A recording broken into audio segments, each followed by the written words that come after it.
Курман айттын эрежеси өлгөн жакындарды эстеп кайгы менен өткөрүү күн эмес, мусулмандар чогулуп майрамдачу күн. Курманчылык кылуучу адамдар мусулман акылы ордунда, сапарда болбогон, балакатка жеткен, колунда бар. Ушул 5 шарты туура келген адамга милдет. Айт намазга чейин курмандык чалса болбойт. Курмандык кылуунун малы кой эчкинин жашы 1 жашар болуу керек, бирок тозу 1 жашардай көрүнсө. Уй бука 2 жашар, төө 5 жашта болуу керек. Ал эми мүйүзү түбүнөн сынып, 2 көзү же 1 көзү көрбөгөн же чолок мал. Кулагы же куйругунун 3төн 1 бөлүгү кесилген. Тиши жок же кулагы тубаса жок болсо курмандык кылууга болбойт. Малды союунун тартиби: бычак курч болуусу, 4 бутун байлап кыблага каратып коюу, башка малдын көз алдында сойбош керек.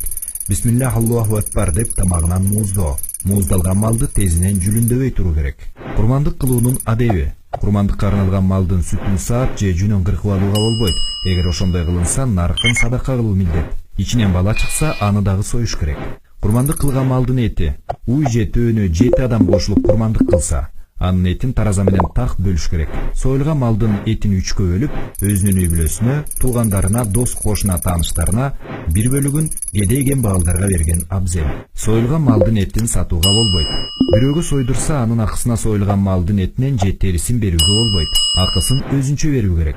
Этин же терисин мусулман эмес кедей кембагалдарга дагы берсе болот. Чет жерден туугандарына акчасын жөнөтүп, менин атымдан курманчылык кылып койгула десе дагы жарайт.